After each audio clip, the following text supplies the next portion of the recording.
everybody around you in your circle, whether it's friends, a partner, people you work with, whoever, they're only capable of believing in your dream, whether they realize it or not. They're only capable of really believing in it, usually, if like their own lens they're seeing it through of life experience and limitations has already proven to them it will be successful, right? Like so many people, even experts or visionaries, like they would never admit this, but like if you're doing something new or novel, or maybe it's been done a million times, but you're doing it your own way, it's really hard for anyone else to ever think it's gonna be successful because they've never seen it be successful before, because it's never been done the way you're gonna do it. And what I'd like to do, Jamie, is I'd like to hear about a couple of them that I would call not headliners, meaning we're gonna talk more and I wanna hear more about you being rejected.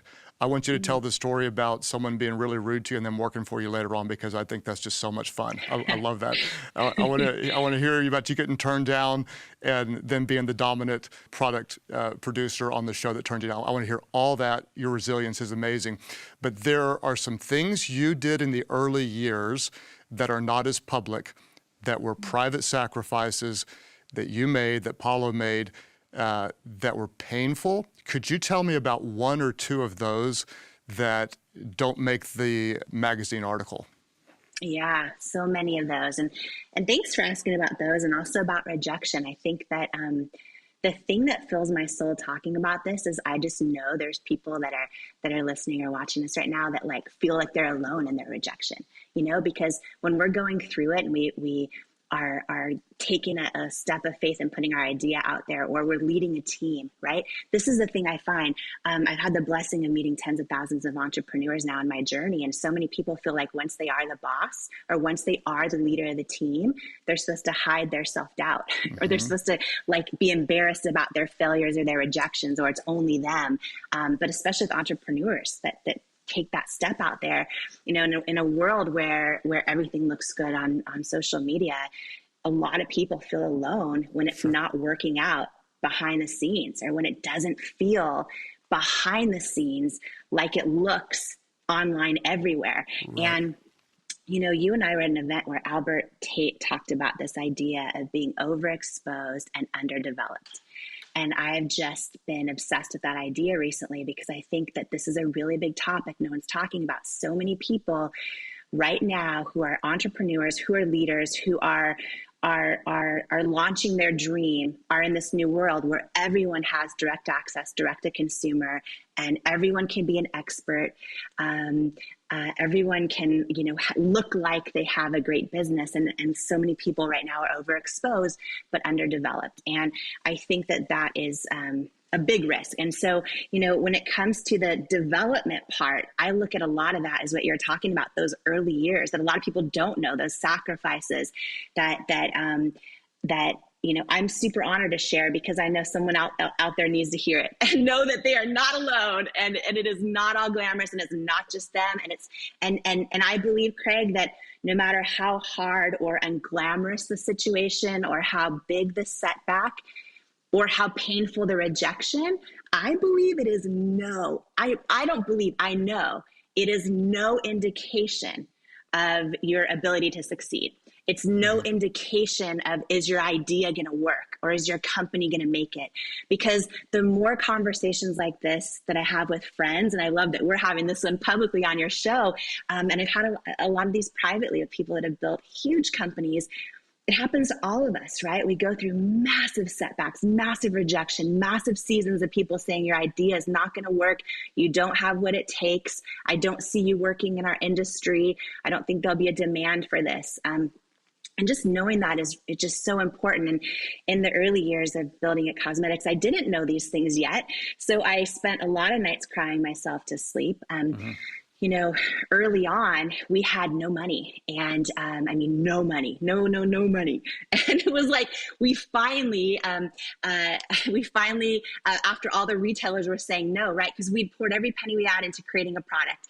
And I just thought, if you create a product that's amazing, right? And as long as your product is better than what's out there, and I believed our first product was, it's just going to sell. And I just thought that it would, and it didn't. And I sent it out to all of the big beauty stores, the big department stores, and every single one of them said no.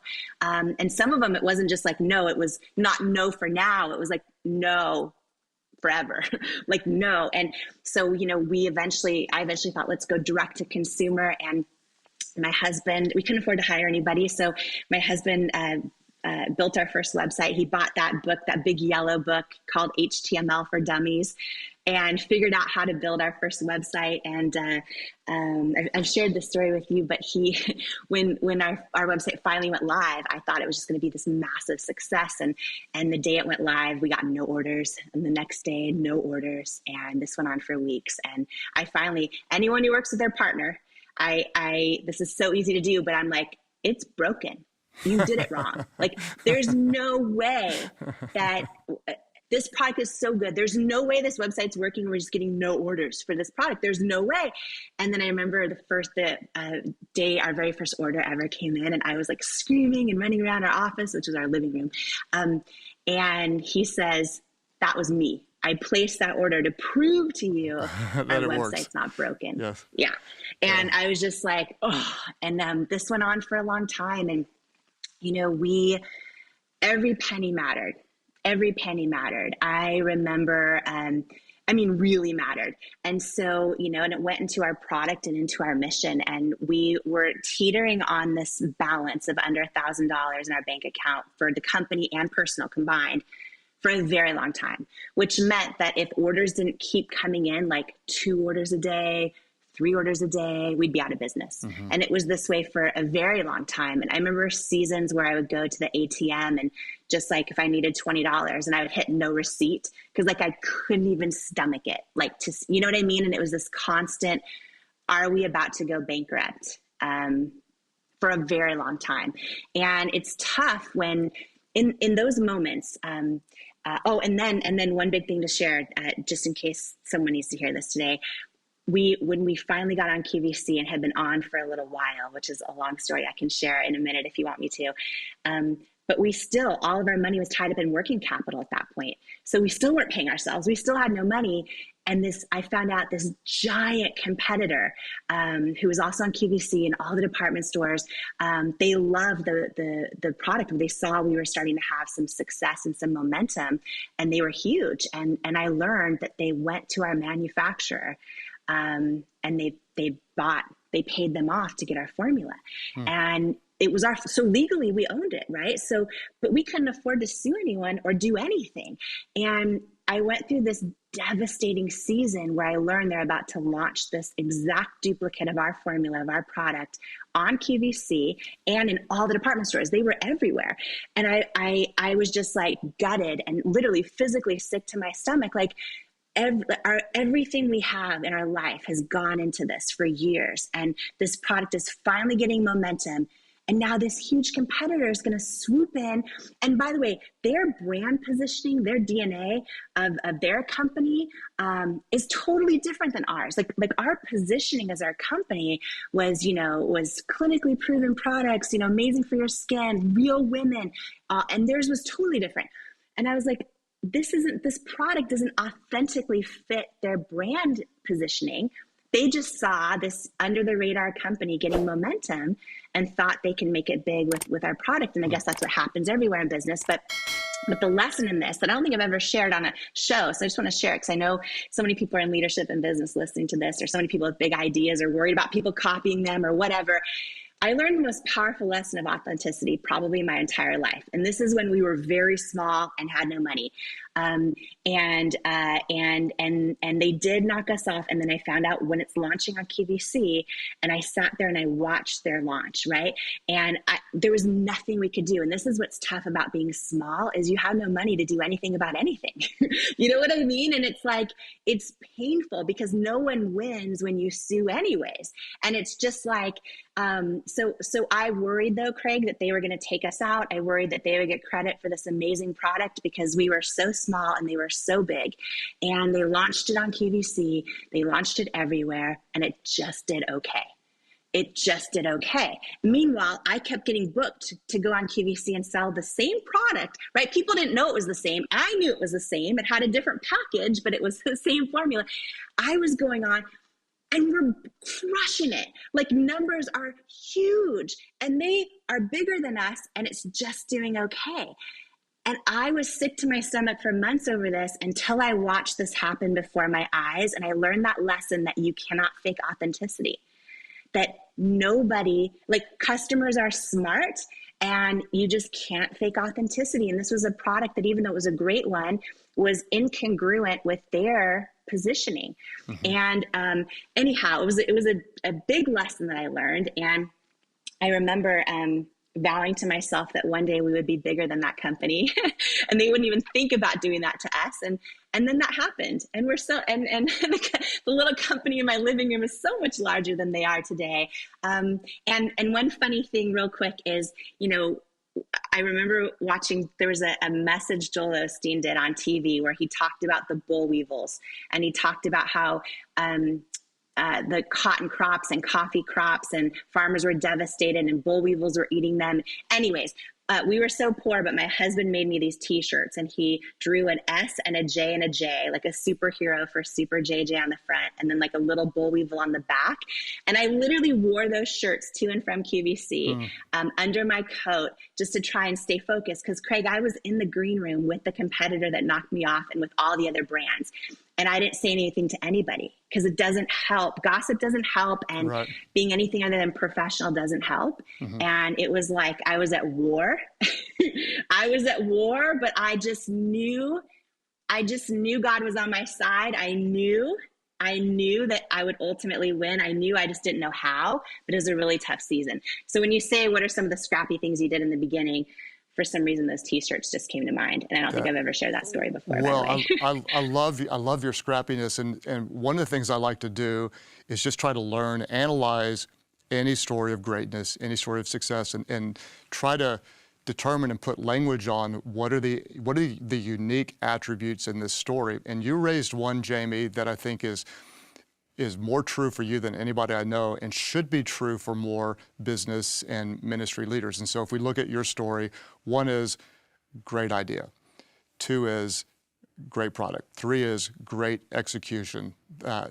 Four, you've got tenacity, overcoming obstacles. You've got rejection. You've got good business sense. You've got the ability to scale. You're creating the right culture. So we've got all those things that we typically think about. There's an ingredient that I don't hear often, and that is what you said, and that is authenticity in mission and leadership. And what you have is a very rare authenticity. And the reason I want to drill in on this is because it's not all about systems. It's not all about strategy. It's not all about location. It's not all about ideas. Sometimes you just have to be believable as a leader. And you had a problem, and you had a solution, and then your problem that you were attacking was bigger than just skin issues, but it was actually kind of a culture that maybe would shame people for not being something that someone else is.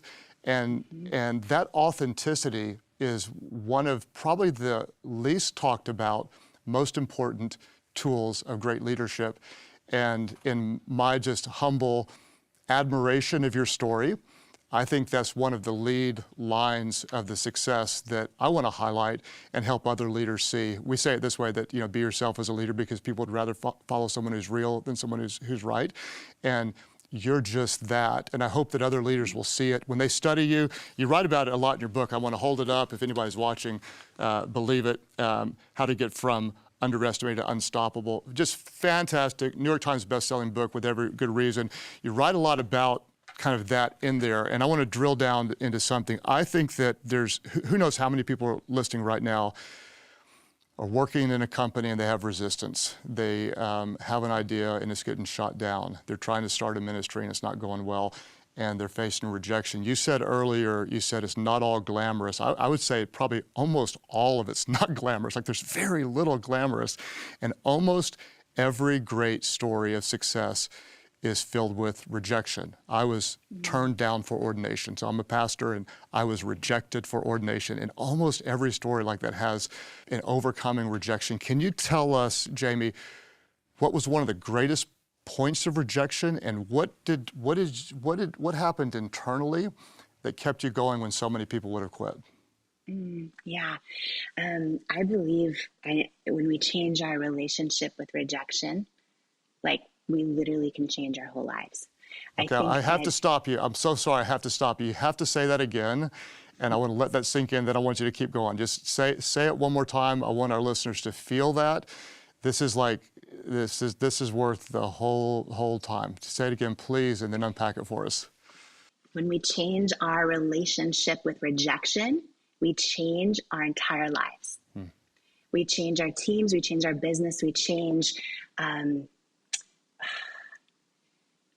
I believe we can never reach our true calling and our true potential and our true greatness unless we literally learn how to change our relationship with rejection. And when we see it as something that comes with the territory of being a brave one willing to go after your calling, one willing to go after your potential, one willing to bet on yourself and bet on the vision God's put in you, you're a brave one. And I think that when you're going after anything great and anything brave, it comes with rejection. So I've literally in my life, and I still get rejected to this day, right? And like, it's so funny, but it rolls right off me now, Craig.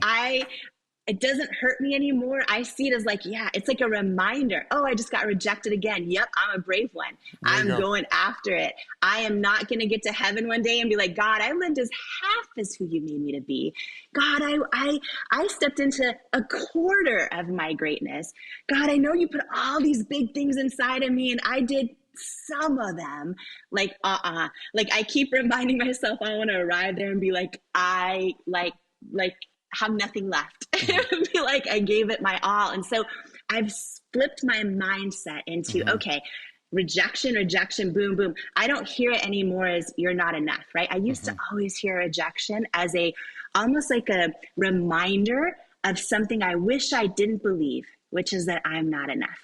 And that was a really big thing to get over in my life. And so, part of launching the It Cosmetics, right? Long before it was this, we built a team of over 1,000 employees, became the largest, #1 luxury makeup company in the country, in the United States. All these things happen. A lot of people just know that part.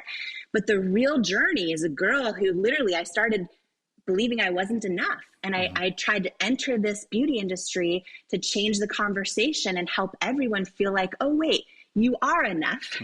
And let's try to shift the conversation around that. But the journey was filled with so many rejections. And, to talk about, I don't even know how I could pick one. There were so many. And here's the thing is so many of the people that rejected me along the way were who I would consider experts, right? And sometimes it's so easy to put experts on this pedestal and be like, well, if they're telling me I don't have what it takes, or they're saying I'm not going to succeed, like it's very hard not to let those words of rejection turn into self-doubt in our own heads. And so on my journey, of sending the product out to all these retailers, and I really believed in it. And two quick rejections that stand out. One was after hundreds and hundreds and hundreds of rejections from every retailer out there. We got a phone call from a potential investor who's a big private equity company, and they gotten a hold of our product and loved the product and wanted to have a meeting. And I was so excited, Craig, because I thought, oh my gosh, they've taken so many of these unknown brands and made them into huge consumer product companies that we all shop for in grocery stores and know of. And I thought, if they invest, then A, I won't go bankrupt, and B, maybe they can use their leverage to get us into all of these retailers that keep telling me no. And so we did all the meetings, meeting after meeting after meeting. We entered the diligence phase, right, which is when they start looking into all of our financial projections, our future product pipeline. And it came down to the final meeting, and my husband and I flew up for it. And the head guy at the private equity company, he was really kind. His whole team was awesome. And at the end, he says to me, and by the way, this is now after a couple years and hundreds of rejections, right? So we're at that under $1,000 in our bank account, maybe going bankrupt at any moment situation. And we're in person, and he was about 3 feet from me. And he says to me, congratulations, we really believe in your product. It's a great product. but it's a no, we're going to pass on investing in cosmetics. And I was just like, oh, like devastated, right? And I was like, okay, but I was so used to hearing no at this point. And I said, well, can you tell me why? Because feedback is usually a gift. I said, can you tell me why? And he got really quiet, and there was a long pause, and he says, do you want me to be really honest with you? And I'm like, yes, please. And he says, I just don't think women will buy makeup from someone who looks like you with your body and your weight. And I remember when he said those words, well, first of all, it was like a lifetime of body doubt, self-doubt, like flooded my whole body. And I never actually felt any anger toward him or anything like that. But I remember one moment that I just want to call this out, because I feel like these are the moments, and we all have them. We've all had someone look at us and tell us we're not enough, or whatever version of rejection we've faced. And sometimes it's someone in our family who loves us and just doesn't see our dream. Sometimes it's a partner. Sometimes it's in business. But we've all had these moments. And what I'll never forget, Craig, literally like it was yesterday, is when he was saying those words to my face. He says, I just don't think women will buy makeup from someone who looks like you with your body and your weight. I got this feeling deep down in like the pit of my stomach that said he's wrong. Like I felt it so strongly. And I still went out in my car and cried. I still, all those things. And for many years, you know, when I would hear those words, you know how we hear the words sometimes that someone says to us that hurt, I would like imagine myself turning down the volume on them and turning the volume up, and that feeling I had, which I realized is a knowing. It's an intuition. It's a still small voice. It's God telling us, you know, oh, he's telling you no, but I'm giving you a knowing, right? It's that knowing we have inside. And I believe our life comes down to the moments when we trust our knowing over the no's, our knowing over what we can't see in front of us, what looks like, you know, is it going to happen, or is it going to come to pass, or is it, you know what I mean? And by the way, 6 years later, and I'm skipping over so many things, but 6 years later, when L'Oreal bought this little tiny company I started in my living room, for $1.2 billion cash, and it was their largest acquisition in the U.S. and U.S. history for them. They made me the first woman to hold a CEO title in their 100+ year history of any brand. And it was a whole thing. So it was on the homepage of the Wall Street Journal the day that it happened, online. And that's when I heard from that investor for the first time. And he said, congratulations. I hadn't heard from him in 6 years. And he said, congratulations. I was wrong. Yes. I'm so happy for you. And you're so much politer than I am, because I would have said to him, and I'll give you 1.2 billion reasons why you're wrong.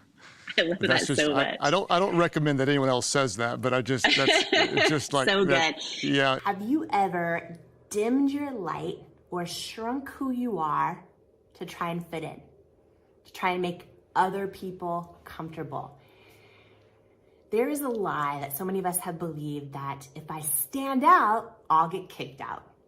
Meaning, if I'm too great, I somehow won't feel loved, and I won't feel like I belong. I won't be accepted.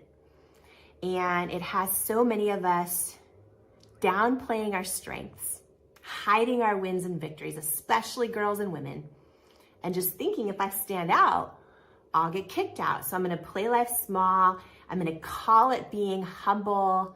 I'm going to call it being, you know, like the right thing to do, when all it does is have you show up inauthentically, first of all, and it then gives that signal to other girls and women to shrink who they are too, right? Here's the thing, like so many of us learn this lie, if I stand out, I'll get kicked out. From the time we're little girls, we often learn to make decisions based on consensus. You know, like if I know what I want and I know what I want to say and how I feel, somehow that's not the acceptable thing to do. I've got to take a survey of all my friends around me, see how we all feel together about if we like this thing or don't like this thing. And then that turns into us as adults, not trusting ourselves, right? Feeling like, okay, I need to take a poll on how I feel. I need to see how all my friends feel about this thing, if I should stay in this relationship, if I should, wear this dress, if I should, all the things. And then we start learning, but when you have a gift and a strong, passionate feeling and an idea and a thought and a dress you love, you don't want to stand out if no one else loves it. You might get kicked out. Or if you have huge talents, maybe you had a huge victory, or, whatever it might be, we learn if we stand out, we get kicked out, and it's a lie. It leads us to feeling like we are diminishing who we are to fit in. So we play life small, we shrink, we try to do things that make other people more comfortable. We downplay our talents and our gifts and our strengths. And then it looks like all the studies coming out, right? You look at some of the studies in the workplace where men are promoted on potential, women are only promoted based on past performance, right? We feel like we have to do things perfectly and accomplish it all perfectly for us to be enough. And then when we're really, really great, we dial it back because we don't want to make anyone else feel uncomfortable. And then here's the thing, y'all. Because we don't let others see our light shine, because we often don't even acknowledge our light shining, we somehow doubt it's that bright. Even in our soul, we know it is. We then arriving to this place one day in life where we all of a sudden feel invisible and like we're fully unseen and like we don't even see ourselves. Learning to embrace who you are, your strengths, your abilities, your big, bold, wild, amazing ideas, your talents, your gifts, your quirkiness, your style, all of it, even if it stands out. Learning to share it and express it as all of who you are is one of the most powerful things you can do. Because every time you show up in this world as who you authentically are, you are telling yourself you are worthy and enough just as you are. Every time you dim your light, you shrink who you are, you show up inauthentically, you are telling yourself you are unworthy of being all of who you are. This is huge because it impacts your self-worth, and your self-worth is the foundation to everything. Like in life, I say this all the time, we don't rise to what we believe is possible in our life, in our relationships, in our goals, in our dreams, in our ambitions, in our friendships. We don't rise to what we believe is possible. We fall to what we believe we're worthy of. So in the book Worthy, I go deep into all of the lies that we need to unlearn, the lies that lead to self-doubt that we need to unlearn. And one of those is, if I stand out, I'll get kicked out. And it's how to unlearn the lie and actually build enough self-worth to step into who you truly are, say what you truly mean, and how you truly feel. And I just want to wrap up this video by saying that for you, if self-worth is something that, if you're always feeling like you're just not quite enough, that is a self-worth thing. You can build confidence, self-confidence all day long. That is how you see your skills and abilities as a person, but your self-worth is different. It's what you believe your value as a person is. And you can build all the confidence in the world and still never feel enough. Building self-worth is so critical. So that's why I wrote Worthy. And I just want to say that today I hope you take one step to stand out, to put your idea out there, to say what you really mean, to say how you really feel. If you know the answer, shout it out. If you want to wear the dress, wear the dress. If you want to crack the joke, even if no one else thinks it's funny but you, be fully funny you. Like all of it, right? Let your light shine so bright, and don't be worried it's going to get you kicked out because you stand out. Like when you let your light shine so bright, you are giving another person permission and an example of how they are worthy of letting their light shine fully. I want to read a quote, a famous quote from Marianne Williamson that I have in Worthy as well, that I think is so powerful today. Our deepest fear is not that we are inadequate. Our deepest fear is that we are powerful beyond measure. It's our light, not our darkness, that most frightens us. We ask ourselves, who am I to be brilliant, gorgeous, talented, fabulous? Actually, who are you not to be? You are a child of God. Your playing small does not serve the world. There is nothing enlightened about shrinking so that other people won't feel insecure around you. We are all meant to shine as children do. We were born to make manifest the glory of God that was within us. It's not just within some of us, it's in everyone.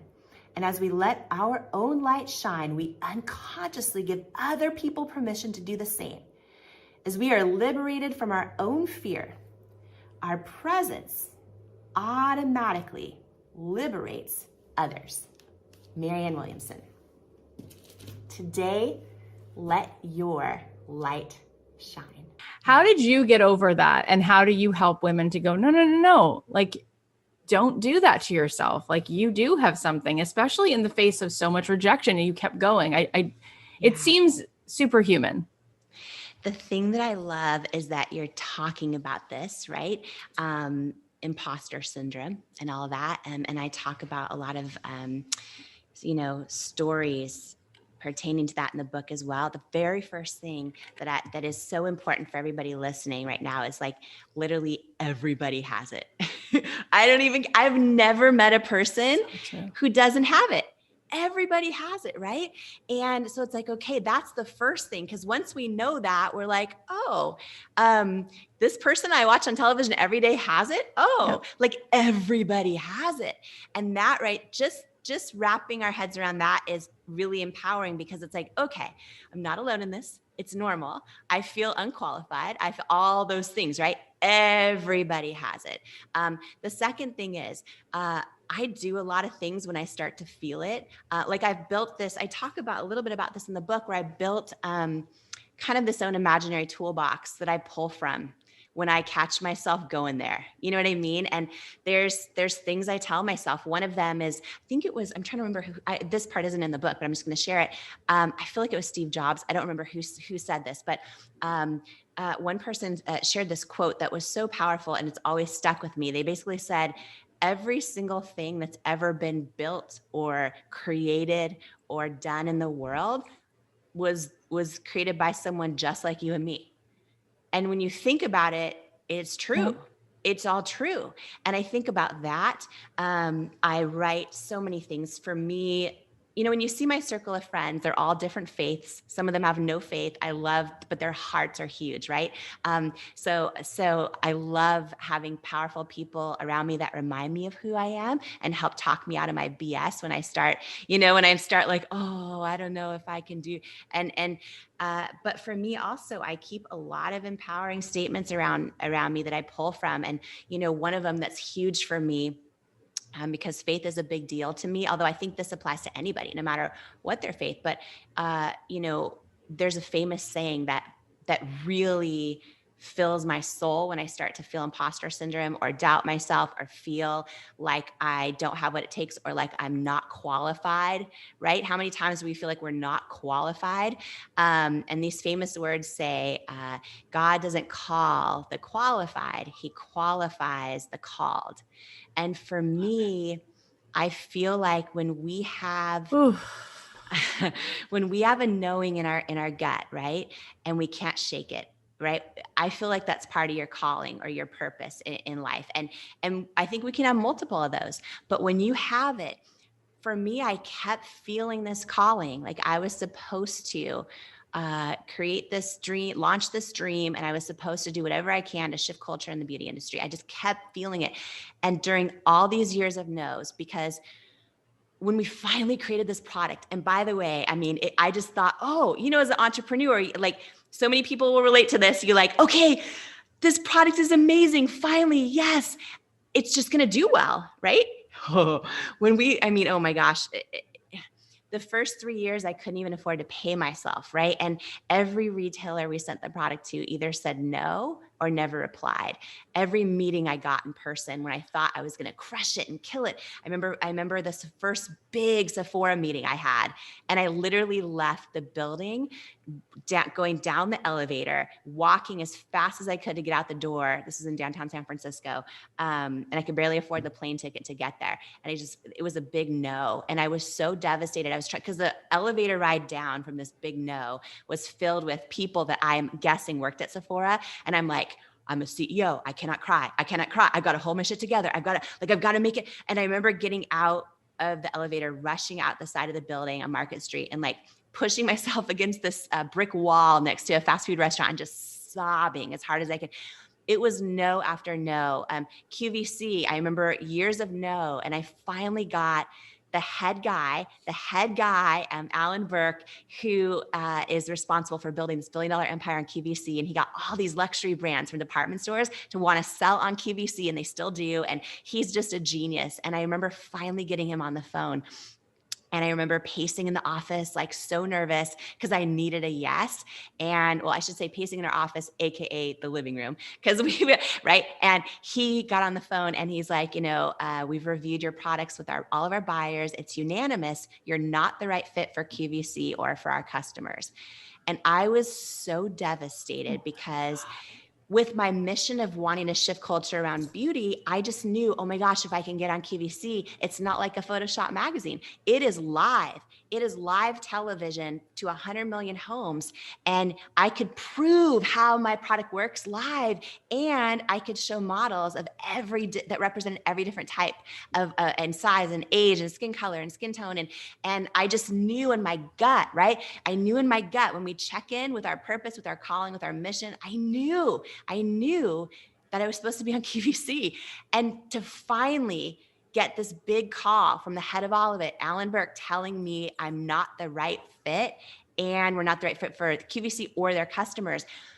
It's devastating when people tell you you're not the right fit, and when people that you are so tempted to put on a pedestal because they're experts and they've created incredible things and they're known as visionaries. When touted visionaries are telling you one thing and your gut is telling you another, it's hard to keep going. It's also hard to feel like, well, wait, what if my gut is wrong? And what if I'm not enough? And what if I'm, like he said, not the right fit? And what if I'm not qualified? And here's the thing is, fast forward, a long time later, when we finally got one shot on QVC, we finally got a yes from a buyer, not from Alan Burke. We finally got a yes, and we got one shot, which came down to 10 minutes. And we would I knew, and here's the thing, Kathy, is at the time, and this was a little over 3 years into our business. So at the time, we were still selling like 2 to 3 orders a day on our website, barely keeping the lights on. And QVC needed us to manufacture, pay for, and ship in over 6,000 units of our Bye Bye Under Eye Concealer in order to sell in a 10-minute window to hit their sales target or not come back. And the biggest thing that was on the line was that in beauty, it was a consignment deal, which meant we had to pay for all of it, make it, ship it in, and we only got paid for what sold. So and as an entrepreneur, you know this, everyone listening knows this, like never take a purchase order you can't afford to lose. But in this case, we had nothing. This was our last chance at like not going out of business. And it was a big yes. And we decided to kind of risk it all. We applied for SBA loans to cover the cost of making the 6,000 units. 22 banks said no. It was bank number 23. They gave us enough money just to cover the purchase order in an SBA loan. So we had one shot on QVC and we had to sell, right? We had to hit their sales target, dollars per minute or not come back. When we got the one shot, I flew out there. I was there a week before. I went out a week before this airing, and I sat in a rental car in the parking lot right out front every day. And I just sat there because it felt so heavy and so big. And I remembered, you talk about Oprah, actually. By the way, Oprah was the very first person to read the book cover to cover because I wanted her blessing on the parts I included about her. Otherwise, I would have never included you had that stories. epic piece of this whole puzzle. My God. It's a crazy story. And I got her blessing at the very end of the book. I shared, okay, when you talk about I've never, not to be off track, but I've never shared all the real story behind the story of everything. So this book is the first time, including all the personal stuff. But anyhow, I sat in that parking lot staring at the front door of QVC, and I remembered this Oprah episode where she talked about the color purple and how she was so obsessed with it that it felt like it was too much for her to carry anymore because she wanted it so bad. And someone had told her, oh, real actresses are up for the part. And right. And so she told the story of just going to a retreat where she was running the track in circles and singing I Surrender All and asking God to take it from her.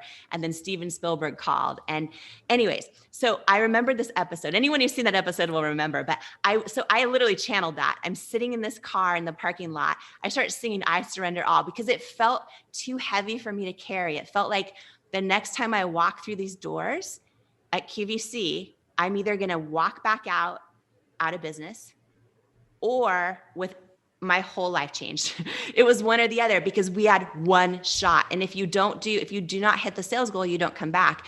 And the hardest thing, and I talk a lot about learning how to tune in and trust our own gut and trust ourselves, even when everyone else is saying something different. And this was probably the biggest lesson I've ever learned in my career and life was in this moment as it pertains to trusting my gut, because we had one shot.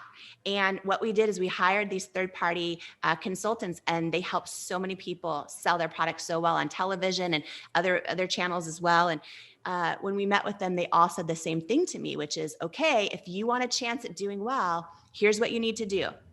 You need to use these type of models, which were just like the ones I had seen in magazines for years. And, you need to produce yourself this way. And I would say to them, okay, but but what if I'm sitting at home and I have rosacea? Exactly. And what if I'm, 75 years old and I have hyperpigmentation? How is anyone going to know this product works for them if they don't see someone using it who looks like them? And, we would fight about it. And these experts wanted the best for me. They wanted me to win, but they were just telling me what they knew. Right. And this is so important, is so many times experts, visionaries, etc., you can never take it personally when they don't believe in your dream or think you have what it takes, because no matter how visionary they are, typically they still only will believe something will be successful if they've already seen it successful before.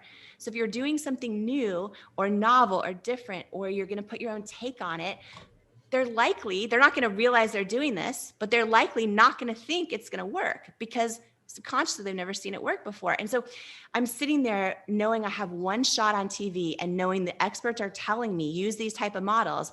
And yet my gut instinct, my why, my authenticity, right? My authentic reason for launching this business is to not use that type of, to use every type of model, right? And it's really hard in these decisions in life when your experts are telling you one thing, your gut's telling you another. And we had one shot. And I just remember this moment sitting in that car, singing I Surrender All, crying. And I just remember thinking of, who is this woman that's going to be watching me? If I have the blessing of her spending her precious time turning her television on and seeing me, I'm not going to waste it. I'm not even going to focus on, let me sell as much as I can. What do I want to stand for?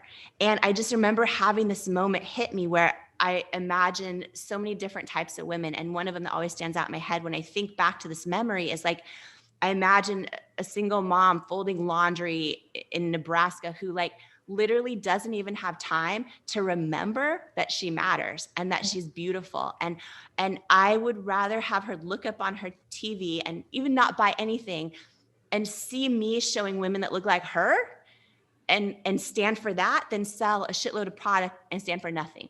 And I knew what I had to do, but sometimes when we know what we have to do, it doesn't mean it's easy. And when so the live show happened and the countdown clock at 10 minutes started, and it was 9:59, 9:58, 9:50. And I'm like, oh shit. But you can't try to sell and you can't look freaked out, or nothing will sell either. And I just remember literally pouring everything I had on the air. And I remember the moment my bare face came up on national television, my bright red cheeks. And I remember going to all the different models that looked like, real people. And I'll never forget, it was like, I was shaking like a leaf. Oh my gosh. And then the whole cell, because everything was on the line. And then I remember like right toward the end, the host was like, the deep shade is down to 200. The tan shade is almost, and I was like, what? oh shit. Oh. And then I remember all of a sudden at the 10-minute mark, the sold out sign came up, and I literally like tears like streamed down my face. I remember my husband like rushed through the double doors of the studio, and I looked at him, and they cut the live show, and boom, they're on to the next cell of the next product. I looked at him and I'm like sobbing, and I'm like, real women have spoken. And he's like, we're not going bankrupt. And it was like this whole like thing. And that one show turned into 5 that year, 101 the next year, 151 the next year. And then we've done 250 live shows a year on QVC for 8 years in a row, and built the largest beauty brand in QVC's history. It is right now at this moment, to this day. And the only reason I share that is for every person listening. It was 3 years of no from QVC. It was Alan Burke saying, you are not the right fit for our customers or for QVC. And we finally did get a shot. And so 2 things about that. And by the way, oh my gosh. So by the way, okay, I love, for everyone listening, like literally no one can tell you are not the right fit, right? Like nobody can tell you that. And I feel in life, our own calling is always stronger than any opposition. Sometimes it feels like our opposition is huge, but your opposition cannot compete with your calling. And what it comes down to is which one you decide to listen to, right? So good. And like, so this part, so fast forward, we're on QVC now, doing really, really well. And Alan Burke ends up, I get to know him. He's freaking a genius. He became our biggest champion, our biggest cheerleader. He's to this day right now one of my closest mentors in my life. So awesome. And then he retired from QVC after like a million years there. I don't know how many decades, but he retired. And we ended up hiring him on our advisory board in a paid position. And it was this moment where I realized, Kathy, like, oh, the guy who rejected me is now working for me, Yeah, right? cool. And it was like, oh my gosh, like nobody can tell you how big your dream can be. No one can tell you you're not the right fit. And here's the last thing I'll say about this. I didn't take it personally when he said no, right? Mm-hmm. I've gotten a lot of rejections. I talk about the investor who told me they wouldn't invest in someone because they wouldn't invest in our company because they didn't think women would buy makeup from someone who looked like me with my body and weight. Like I've had every type of rejection, and it's so easy for us because we're human to take these personally, right? And it wasn't that I wasn't hurt. It wasn't any of that. But professionally, I always made sure to not take it personally. I always made sure to treat it always as like, oh, this will be a yes one day. And then I'll decide if I want to partner with them, but it will be a yes one day. And I always had that attitude. And so with Alan, even after that tough no happened, Alan Burke at QVC, I still nurtured that relationship. And I still said, it's going to be a yes one day and all those things. And here's what I'll say, you guys, is, I believe, and for everyone, it's different. For some people, it's God. For some people, it's a universe. For some people, it's love. I believe in perfect timing, even when it doesn't feel so perfect to us. And what I'll say about that is like, what I learned many years later is had Alan Burke said yes when I wanted him to, we would have failed miserably because I didn't know what I didn't know. And we were not operationally sophisticated enough to handle the back end of the business of an account the size of QVC. Wow. I just didn't know it. And sometimes our hardest no's in life are actually like serendipitous grace. Yeah, like totally. wrapped in this package labeled painful rejection. Yep. And Anyways, it was a Oh big my thing. Oh, God. one more thing. Sorry, I'm like live off the cuff with you, and I love it so much. But you asked something, and I just realized I forgot so to cute. answer it. Yeah. No, but you asked for people that think their idea's already been done, or they asked for, right? One thing I want to share about that. I'm getting hyped right now because this is like, oh my gosh, so I talk about this lesson so much in the book because I wish I had learned this earlier. I wish I would have saved myself so many nights crying myself to sleep. If so many people talk themselves out of their dream, they talk themselves out of their truth because exactly what you said, they're like, oh, that person's doing so well with this idea already on social media. And this person did really well. And this person, oh no, here's the deal. Nobody, I don't even care how many, there was millions of makeup brands out there when we launched a makeup company. Please don't ever think that because your idea has already been done, that it impacts your ability to do it and succeed. It just doesn't. And when you look at all of the researchers that research authenticity and all of that, they talk about how it's impossible to have an authentic connection with another human being, a real connection, unless you show up authentically, right? If you show up as your representative or who you think the person wants you to be or whatever, you'll never have an authentic connection, which also can mean with your customers, because your customers are a relationship too, right? And with that said, as long as you show up fully, authentically who you are, it doesn't matter your idea's already been done. No one can do it the way you're going to do it. Like nobody can share it, express it, communicate it, create it the way you're going to do it. And so it's literally, as long as you're authentic and that through line of authenticity is in you, it's impossible for anyone else to have done your idea because they can't do it like you. It's impossible. And I just think that is so important. And I'll also say that because I've done now over 1,000 live shows on QVC myself. And the one thing that happens is you're there all hours of the day and night because you might have a show at 3 a.m. or 3 p.m. The fun part of it, and the hours were very hard. I did it for 8 years. I spent almost every holiday in the QVC green room and all those things, which it was the biggest blessing. It allowed people to become aware of It Cosmetics, and we couldn't afford advertising at the time or anything. So it was the biggest gift. But one of the things that I love most about it was that in the green room, even when you're stressed out in the green room at QVC, you get to meet so many other founders of companies, right? And you all end up bonding and all the things, the good, the bad. So not everyone's nice, but you meet a lot of people. And the through line talking about authenticity is when I look back at doing over 1,000 shows on QVC, one commonality between the people who make it and the people who don't, because most people go to QVC and they're on air one time, a couple times, and they're gone, right? And when I go, why is it some people make it and some people don't? It's never their personality type. It's actually, I wish I could say it was, but it's never even if they're nice. It's like the one thing that I saw is the people who are the same on air, the people who are the same on air as they are off air, they're the people who last, right? Sometimes they're quirky and they're this and they're that and they're wild and you're like, they're crazy. And then they're that same way on air selling their product. They last because you can't fake authenticity. And viewers are smart, customers are smart, and they sense it, and they can't connect with you unless you're the same. Your heart is open and you're the freaking same. And the people that are even really great, awesome people, like good hearts in the green room, then they go on air and they're all of a sudden the professional representative that they think they're supposed to be, or they're really cool and funky because they think they're supposed to be, but that's not really who they are. They never last. And I feel like when people get this, it's freedom in so many ways, because it's so easy, especially in a social media world, to get distracted and compare ourselves and go, oh, this is working for so-and-so. Maybe I should do more of that.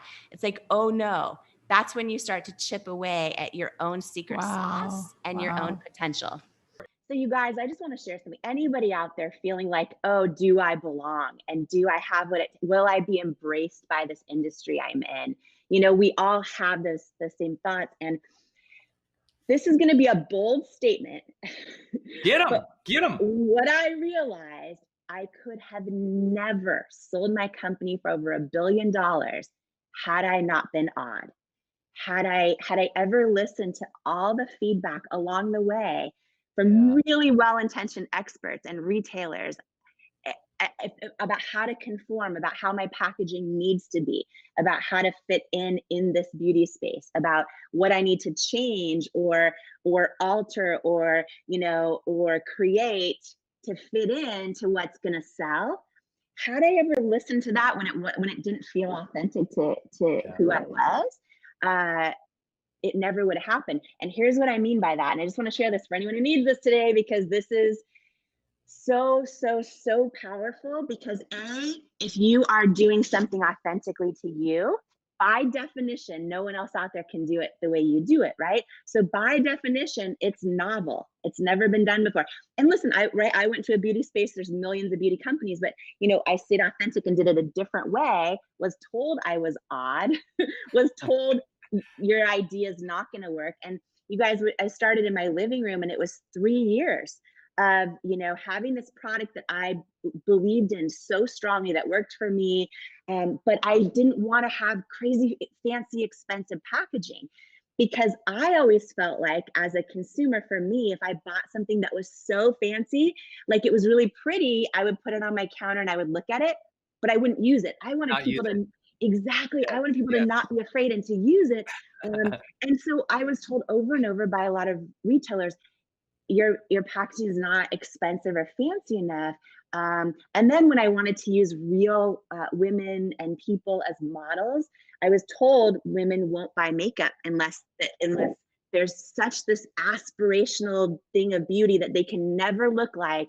That's what will sell. And I'm like, that doesn't, like, maybe, just maybe, women are sick and tired of seeing people who don't look like them modeling a product, because how are they going to know it works for them if they don't see somebody that has, anyways. So I would keep going in, and I kept getting told, right? You're not the right fit. Well, you're bringing your values into your work, which is so key. You're bringing your values into work. You're like, I want to have, you know, models for It Cosmetic who look like regular humans, you know, not like the traditional, you know, waif model. We wanted to have people who, you know, were just joyous and happy, and not like, you know, you really wanted, like, you had people with, I remember looking back at some of your stuff that you did, and it was like, oh, these people have regular human facial expressions. You ever open those magazines and you look at everyone's facial expressions, you're like, that's not even just, you know, anyway. So and it's so really Photoshopped. But I used to say to them, like, you know, I'm creating a company that authentically believes every person is beautiful. So why wouldn't I show every person as the models, right? And it was this just constant pushback. And by the way, sometimes it's little things. I remember, you know, I love some good sweats. Like, I'm wearing sweats today. I love some good sweats, and I'll be fancy every once in a while. But in the start, for those of you that haven't heard the story, I sold the company I started in my living room to L'Oreal for over $1 billion, and it was 3 years of meetings with them. And the first time I ever walked into their office, I felt so odd, so out of place. Like, everyone dresses so well, and you know, and I was just like, okay, you know, but here's the thing: I didn't change who I was, and I didn't start dressing like everyone at that company, and I didn't, right? And what happened? My whole point in all this, you guys, is, you know, by the time L'Oreal bought our company for $1.2 billion, this was after years of meetings, they have the most beautiful portfolio of like 40 companies, 40 different beauty brands. And none of them were doing what we're doing. Like, they're all doing their own thing really beautifully, because I stuck to being odd and I didn't conform every time. I thought, oh, well, if I do this, then that retailer will carry our products, or if I change our packaging, then we'll be accepted. Like, had I changed everything, they would have never bought our company, because we would have been doing what everyone else is doing. And instead, because we were odd, we brought value to their portfolio. We didn't compete with anyone else in their portfolio. We were odd. We brought a whole new value and a whole new customer base. And let me give another word for this too, Jamie, because this is like, I really want to, because I want to transfer this from, you know, odd or even authentic, which can be, you know, kind of like, sometimes I know someone watching might think, oh, that's like pop self-help, you know, here they are just being positive about this. Let me share, like, with some hard truth what that means. Being odd means you bring what is important to you into your day every day. You bring what is important to you into your work. Because what is important to you, that's your values, that's your inclination, that's your vision, that's your unique spirit or voice or inner speaking to, I want to do this, and I want to do it in this unique way that's my way. And when you honor that and you show up and you do that over and over and over, all your quote unquote brand, whether that, or who you are, or how you live as a mom, as a team, as a leader, what happens and what manifests is this unique identity that's truly you, because you are living the things that are important to you and you're bringing what's important to you into every day. And so for those of you who aren't on this track to build $1 billion company, or you're like, oh, I'm not like Brandon, I don't do that stuff, on the internets. Here's what I'm saying. Bring what is important to you into the world every day. And that oddness, that uniqueness, that will manifest itself into what you feel is living a life of personal freedom, doing what is important to you and beautiful to you. And that's where you find fulfillment. Because I always say, fake does not equal fulfillment. You can't fake it into fulfillment. You can fake it and get things done. You can fake it and stand out for a minute. But over the long term, you'll be miserable because you didn't bring what's important and true to you into your life. And so what Jamie had her ultimate success, just knowing her now as a friend and doing this Growth Day morning show together. And we have so much conversation together pretty much on the daily now. It's like she brought what is important to her into her space. She had rosacea. She said, I'm going to solve this rosacea thing. I need that's important to me. She solved her rosacea challenge by concocting cosmetics that are in her house. And that became literally $1 billion empire, y'all. So you just have to go, what's important to me? Let's work on that. Let's solve problems that are important to me. Let's express myself in ways that are true to me. And if you do that year over year over year over year, that's how you build something real.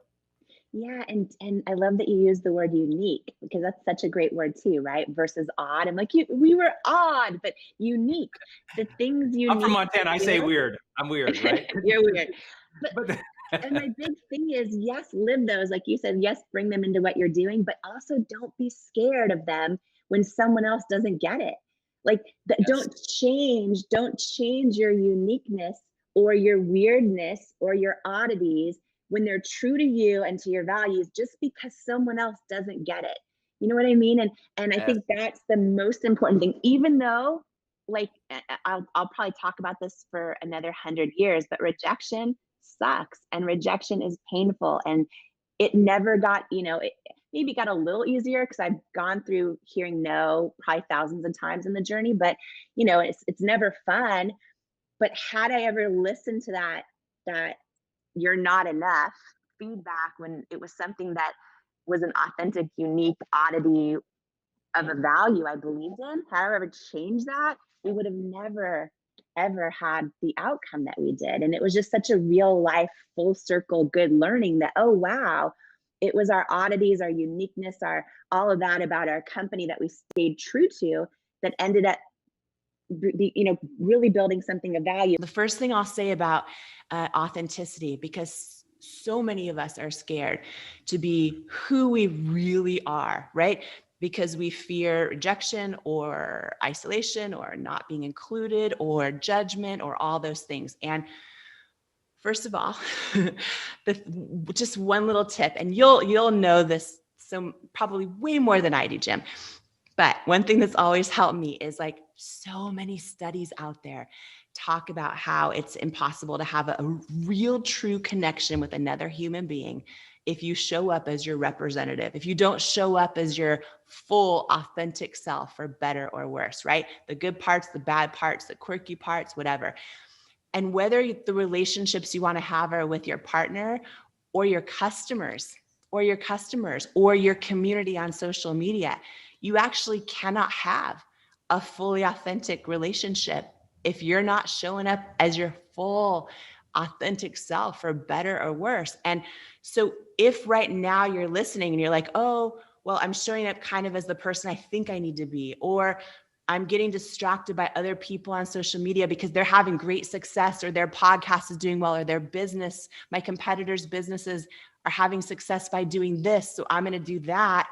You are robbing yourself of that actual authentic connection with your own customers, your own community, or your own friends, or your own family. That literally is the only way, from my experience, to build anything that lasts, anything that matters. Like in my journey of now doing over 1,000 live TV shows on QVC, right?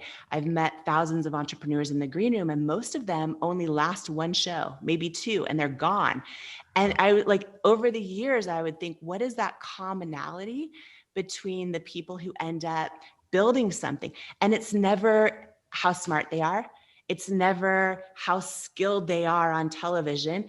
It's never that. It's the ones that like are the same way in the green room when no one's watching as they are on air.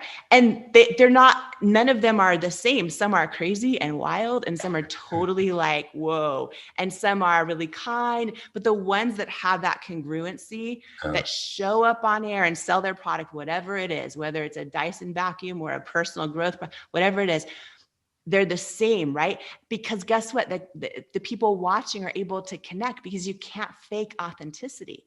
And I feel like learning that is freedom, because it is so stressful when you feel like you need to show up on social media as something that you're not, because you're trying to build a following and get more likes, or you're showing up in the dating world and you're as your representative, because whatever, it is so stressful. But like, when you realize being authentic is it's the most freeing thing, because you now no longer care if something's working for a competitor in your industry or this or that, because it doesn't matter unless it's truly authentic to who you are. And one quick thing is, like, I used to end up, we built to over 1,000 employees. So I went from not paying myself for 3 years to over 1,000 employees. And they would get so sick of me saying this, but I feel like it was one of the keys to our success was they would, tell me something a competitor was doing or a new product launch or whatever.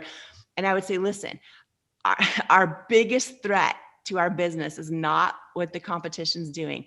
It's the risk of us getting distracted by it and like getting tempted to dilute our own authentic secret sauce. That's it. And it was kind of like staying true to that helped us actually build something that mattered. And listening to that, even sometimes when the experts out there, or in my case, the retailers, were telling me they didn't believe in it. And one more quick thing is just in this process, because you mentioned, the people around you, if they're doubting you, right? Another big tool just to share with everyone listening that helped me is just everybody around you in your circle, whether it's friends, a partner, people you work with, whoever. They're only capable of believing in your dream, whether they realize it or not. They're only capable of really believing in it, usually, if like their own lens they're seeing it through of life experience and limitations has already proven to them it will be successful, right? Like, so many people, even experts or visionaries, like, they would never admit this, but like, if you're doing something new or novel, or maybe it's been done a million times, but you're doing it your own way, it's really hard for anyone else to ever think it's going to be successful, because they've never seen it be successful before, because it's never been done the way you're going to do it. So keeping that in mind, and Jim, I would have this imaginary volume dial, and everyone listening has this. Okay, imagine you have your control over your own volume dial. I think one of the biggest keys to overcoming self-doubt on your own journey, whether it's to start painting again, or to start writing that book, or to just freaking go online and make an online dating profile and put yourself out there, right? I think like one of the biggest keys is learning how to control your own volume dial with who you let speak into your life about what. I talk a lot about Inworthy in the book about how our past mistakes, our past failures, our past regrets, our past rejections, so often the stories that we are telling ourselves about them and the meaning we're assigning to them, we've let them take root in our self-worth. A lot of us have had failures, rejections, and instead of instead of thinking like, oh yeah, I made it through that, and having this meaning we assign to it that's empowering and inspiring, we let it take root in our identity as like, I'm a failure, I'm a reject. And a lot of times we don't realize we're doing this. And so one of the, there's a whole chapter in Worthy called When You Change Your Relationship with Rejection, You Change Your Entire Life. And by the way, I remember, you know, I'm adopted and I was raised in families where I remember like hustling, working all these jobs in my teenage years, and I was running a health club, and it was the first time ever. So I was a receptionist in a health club. Then they had me give sales tours when the sales team was busy with other clients, and I started closing deals as a receptionist, not knowing what I was doing. And before I know it, I was promoted into sales and then into management, not because I earned it in the sense of like experience, but just based on numbers. That was it. And I remember I was making more money at 18 than my dad was in his 50s, who was working on an assembly line. And I said, you know, I think I want to, you know, go after these dreams. I think I want to do a television show one day. I'm going to try to figure out how to go to college. No one in my family had ever gone to college. And he's like, absolutely not. Like, do you see how much money you're making? And now I look back and I was like, I was not even making that much money. But to him, it was a lot, yeah. To the circumstances I was raised around, it was a lot. And I always felt, and maybe everyone listening, a lot of people listening can relate to this. I always felt like I was a little bit different. Like I had dreams and goals, and I needed to dim my light to fit into my environment. I was sharing dreams. What I didn't know, right? There's this saying, don't ask advice from people who have never been there themselves. And most of my life, I sort of I thought I was odd or strange or different. And I wrote a whole chapter in this called You're Not Crazy, You're Just First. And it's when you are the first to show up in this world as who you authentically are, despite your past or the environments you're raised around or the limiting beliefs around you. When you're the first to step into who you authentically are, don't be surprised if not everyone gets it. Don't be surprised if you feel like you don't quite fit in. But the things that we so often think are wrong with us are actually the greatest things right with us. And when we step into them, it's like so empowering. So when you say you read a lot of comments from people that feel like, oh, that's easy for them or it's easy for that, the tools in Worthy are for everybody. It does not matter where you're at or what your life experiences are. At a human level, all of us tell ourselves similar stories about rejection, about failure, about our past mistakes, about the things keeping us stuck, the things holding us back. And when we learn to change our relationship with rejection, we change our entire life. So there's like a 4-part framework in Worthy. Because a lot of people are like, how did you go from your living room to building $1 billion business, especially in all the years of constant rejections? Because a lot of us. And how many years was that? Yeah. So I launched the business. Yeah. So from living room to exit. Living room to exit 8 years. Okay. Yeah. Damn. Yeah. Living room to exit 8 years. Living room to paying myself a single dollar, close to 4. So the first 3 years was like hundreds and hundreds of rejections. So we were teetering on bankruptcy. And in 2008, when I launched at Cosmetics, I have this skin condition called rosacea, which is like when I take my makeup off, it's bright red, it's bumpy. You can probably see some of the bumps right here. It gets really like sandpaper. And I'd seen every dermatologist, tried every medication, all the stuff. And I was anchoring the news. And I thought, this is what I'm going to do forever is other people's stories. I love other people's stories. That's what I'm obsessed with. It's like, I feel like it's why I'm here. And anyway, so I'm like, I'm in my dream job. And I'd be live on the news and I'd hear in my earpiece, like, there's something on your face. There's something on your face. Oh, need to wipe it off. Need to wipe it off. And I'm live and I glanced down. I knew what it was. The makeup would be breaking up and it would start to look like, almost like desert clay cracking where you see the red come through. I know what you're talking about. When I had acne, when I was younger, it cracks. Yes. I know exactly what you're talking about. So I thought, I'm going to get fired, right? And I entered this big season of self-doubt. And what I know for sure, I don't know who needs to hear this today listening to us, but like, I believe so often our setbacks in life are like our setups, right? For what we're called to do, what we're supposed to do. We just don't see it at the time. And I entered this big setback where I was like, every time I'd be on the air, I'd be hearing my earpiece, it's still there, it's still there. And I'd try to cover it up with makeup and nothing would work. And so I started getting this gut feeling of like, well, wait a minute.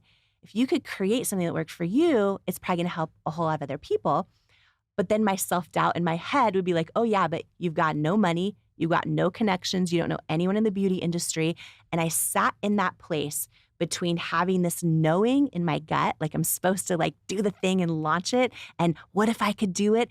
And then these no's in my head saying you don't have what it takes. I sat in that place for a while, and I eventually really had this deep moment where I'm like, okay, my whole life, I have never seen someone with rosacea selling products. Like, what if I could create a beauty company that worked for everybody, even if they had skin issues? What if I put all different types of people as models? So I had this thing that felt bigger than myself to do. But when I took the jump and launched it in my living room, what I didn't know, because we poured, you guys will relate to this as entrepreneurs, my husband and I poured every penny we had into this thing. And I just thought, if the product's great, it's just going to sell. And so we put everything we had into the formula, into third-party chemists, into making our first product. And then what I didn't know is from that point on, it would be over 3 years before we would even be able to pay ourselves, and hundreds and hundreds and hundreds of no's. Every place we sent the product to, that I used to save my Denny's tip money to like buy one product in their store, like Sephora, Ulta, QVC on television, all the department stores. It was no after no after no. And so many of them would say like, no one will buy makeup from images like this. Like you need to use unattainable aspiration. You cannot use real people or people that have skin challenges. It's the whole thing.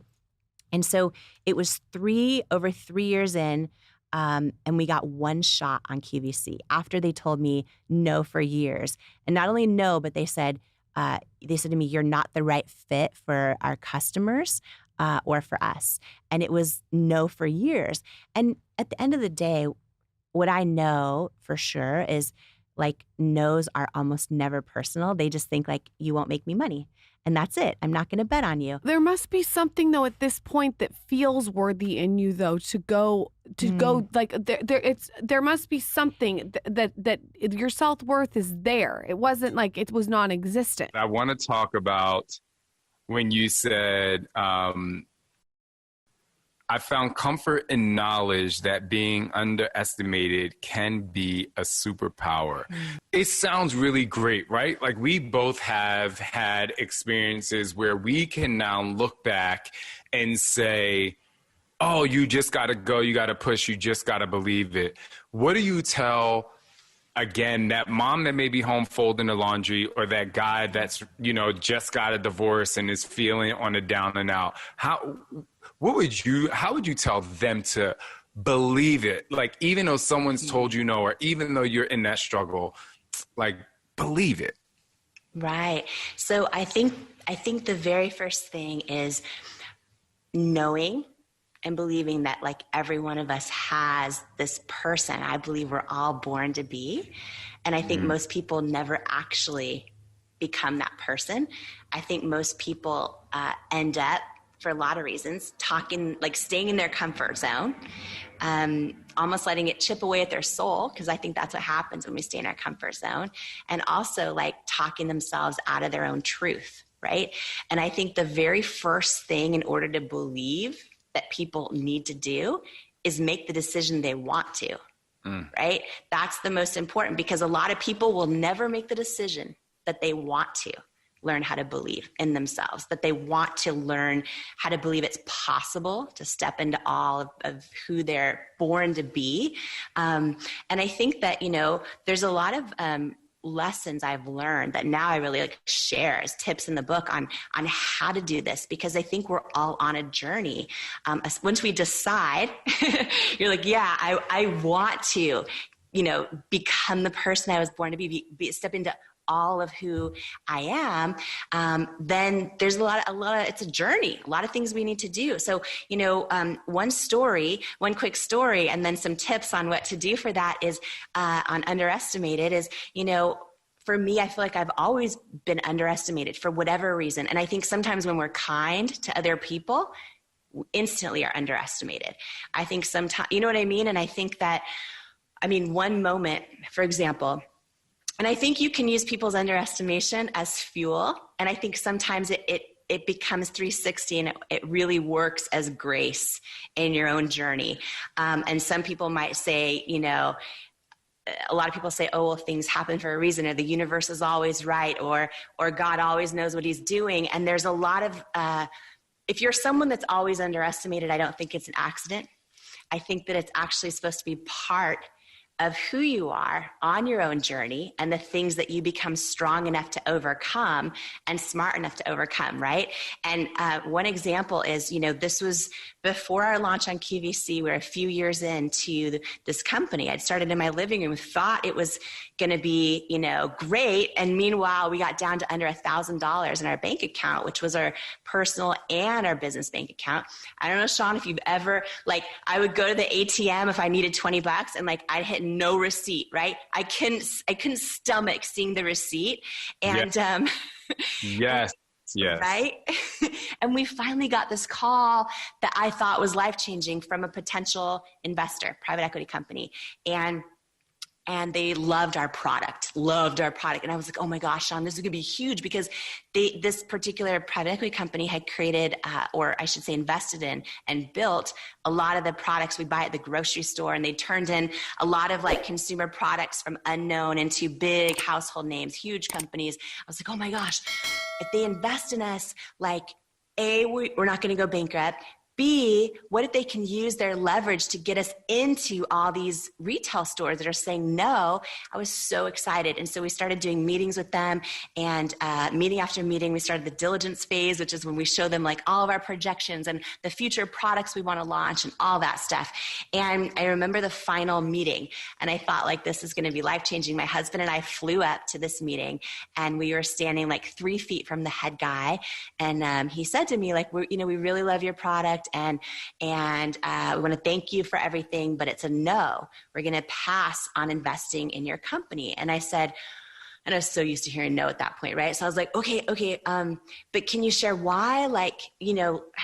And because feedback's usually a gift. And right. And he was literally 3 feet from me, and he says, do you want me to be honest with you? And I said, yes, please.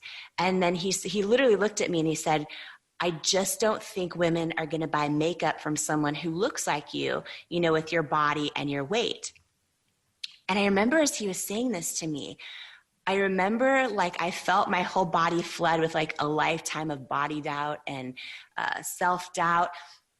And it was so weird because I didn't get mad or even hurt in that moment. I felt this crazy feeling of my own fear staring back at me, first of all, as he was talking. And I felt this deep feeling, this deep knowing, I should call it, that he's wrong. But I also knew if I was ever going to prove that, I would need to figure out how to believe it for myself, right? Because that's literally half of it. And I thanked him for his time, for his honest advice. And here's what happened in that moment. And by the way, I think this is the defining thing for so many people out there dealing with rejections and how to handle them. Our human nature, our humanness wants to go to a victim mentality, anger, all those things. Oh, F him, what a jerk, all those things, right? But it was of all the things I did wrong, this is one of the things I did right, where I was oh my gosh, it hit me. He was passing on investing in our company because of my weight. I was wow, he is as much of a byproduct of the beauty industry his whole life as I am, right? It's wow, he's making business decisions because in his whole life, he's just seen one type of beauty on TV or in magazines, and he doesn't believe any other way will make him money. And I realized this why is so deep. It's so powerful. Not just, let me create products that work. It's and by the way, oh my gosh, I'll go off on this for an hour, but so many people, because I've seen so many people fail, right, in their businesses. And I feel it's because they create their mission, their why, and it just sounds good. In this case, my why could have been I want to solve my own skin problems, and I want to help other women and other people and other men and other people that are the same. And that would be a great why, and it would sound really good. But it wouldn't have been deep enough to keep me going in all those hard years. And a lot of people have these whys that sound great, I want to pay for my kids' school one day, or I want to buy a house. And those are great. And if you tell someone else that why, they'll think you're amazing. But literally, it's not deep enough to the core of pain inside of you that's going to keep you going during all the hard times that face most of us, right? So in that moment, he was obviously completely underestimating me. I also knew I'm also underestimating myself and have to figure out not to. But I turned it into like fuel for that like deep why, like the real why I needed to keep going. And here's the crazy thing about when we trust ourselves and we learn to hear ourselves and trust ourselves, which is like half of my book on how I figured out for me how to do that in a lot of cases and how other people can as well. But like when we believe and trust, whether it's in the universe, whether it's in a power greater than ourselves, for me, faith's a big deal. I believe stuff's divinely orchestrated in my life. And so many times these huge, painful rejections or setbacks or no's like suck in the time and they're devastating and they don't make sense and they're not fair.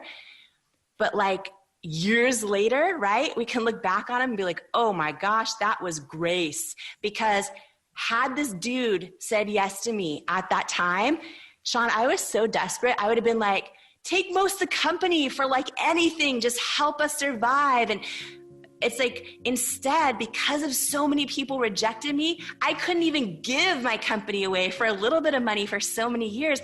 And then by the time, fast forward many years, and we did bring on some investors toward the end, but fast forward to 2016, when L'Oreal bought our company, I was still the largest shareholder.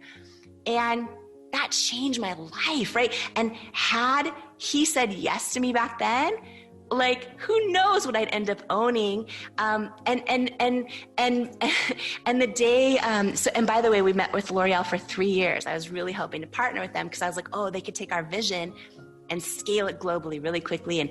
But they said no for 3 years. And when it eventually was a yes, L'Oreal announced that it was their largest acquisition in US history, and it was this all cash deal and this big thing. And I got an email from that guy, from that investor, the day of the deal, because it went on the Wall Street Journal online, the homepage and all this stuff. Mm-hmm. And he said, congratulations on your deal. I was wrong. And I learned it would have been the most successful investment in his company's history had he said yes, right? But he underestimated me. You talk about your why running deep, right? And it sounds good. But I think you proved that when it wasn't just about you.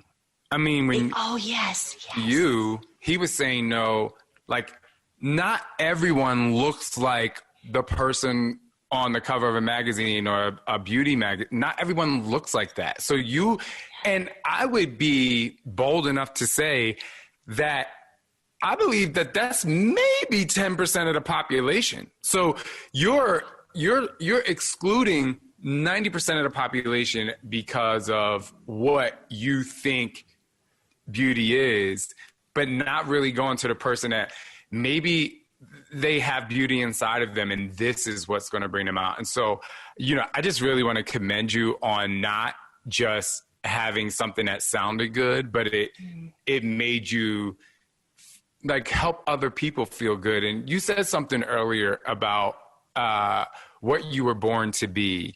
Mm-hmm. And I know that this subject it was very emotional in the book. And, as a person that never met their biological father before, you also transcended finding out a secret that would devastate most.